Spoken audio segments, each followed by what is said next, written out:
જંબુસર ખારાકુવા વિસ્તારમાં શંકાસ્પદ માંસના જથ્થા સાથે કતલખાનું ઝડપાયું હતું, જેમાં એફએસએલના રિપોર્ટ મુજબ ગૌ માંસ હોવાનું ફલિત થતા 5 સામે ગુનો દાખલ કરાયો છે, 2 રિમાન્ડ પર છે।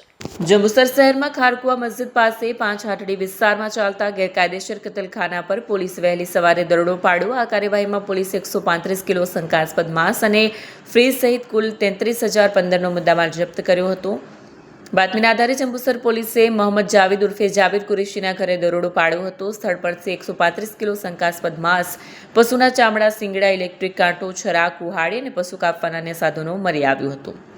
સુરત ખાતે પોઝિટિવ રિપોર્ટ આવતા જપ્ત કરાયેલ ગૌ માંસ હોવાનું સાબિત થયું હતું। પોલીસે સ્થળ પરથી 2 આરોપીઓ મોહમ્મદ સફી ઇસ્માઇલ કુરેશી અને મોહમ્મદ હનીફ ઇસ્માઇલ કુરેશીને ઝડપી પાડ્યા છે। અન્ય 3 લોકો ફરાર થયા છે। જંબુસર પોલીસે આ મામલે 5 આરોપીઓ વિરુદ્ધ બીએનએસ અને ગુજરાત પશુ સંરક્ષણ અધિનિયમ 2017ની વિવિધ કલમો હેઠળ ગુનો નોંધીને વધુ તપાસ હાથ ધરી છે। વિડીયો જર્નાલિસ્ટ વિવેક પટેલ સાથે Satya TV news Jambusar. Jambusar police station મારફતે ગઈકાલે જંબુસર વિસ્તારમાં ખારાકુવા મસ્જિદની પાસે 5 હાટડી વિસ્તારમાં એક ગેરકાયદેસર કતલખાનું ચાલતું હતું, એની પર રેડ કરવામાં આવી હતી અને ત્યાંથી લગભગ 135 કિલો માંસનો જથ્થો પકડાયેલો હતો। જે માંસનો જથ્થો હતો એની એફએસએલમાં તપાસણી કરાવતા તે ગૌવંશ હોવાનું એફએસએલ તરફથી જાણવામાં આવતા આ અનુસંધાને જંબુસર પોલીસ સ્ટેશનમાં પશુ સંરક્ષણ ધારા અનુસંધાને તથા પશુ પ્રત્યે ઘાતકી હોનાનો અધિનિયમની સંલગ્ન કલમો હેઠળ કુલ 5 આરોપી વિરુદ્ધનો ગુનો દાખલ કરવામાં આવેલો હતો। આમાં કુલ લગભગ 33,000નો મુદ્દામાલ ઝડપી પાડવામાં આવેલો હતો।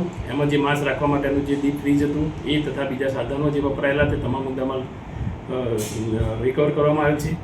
આ ઉપરાંત આ જે ગુનામાં સંડોવાયેલ જે તહોમતદાર છે એ પ્રત્યે મોહમ્મદ સફી કુરેશી તથા મોહમ્મદ હનીફ કુરેશી નાઓને ગુનાના કામે અટક કરવામાં આવેલ છે તથા આ ગુનાના કામે મોહમ્મદ જાવેદ ઉર્ફે જાવેદ ઇસ્લામ કુરેશી, ખાતુન ઇસ્માઇલ કુરેશી અને સબ્બીર ગુલામ પોપલા નાઓ નાસ્તા ફરતા હોય તેને પકડવાની કાર્યગીરી હાલમાં ચાલુ છે અને આ ગુનાના કામે જે પકડાયેલા બંને તહોમતદારો છે એને નામદાર કોર્ટમાં રિમાન્ડ માંગતા કુલ 4 દિવસના રિમાન્ડ મળેલ છે અને તપાસ જંબુસર પોલીસ હાલમાં ચલાવી રહી છે। આમ જંબુસર પોલીસે જે ગૌવંશના જે ગુનાઓ બનતા અટકાવવા માટે ખૂબ જ ત્વરિત કામગીરી કરેલ છે અને પ્રશંસનીય કામગીરી કરેલ છે।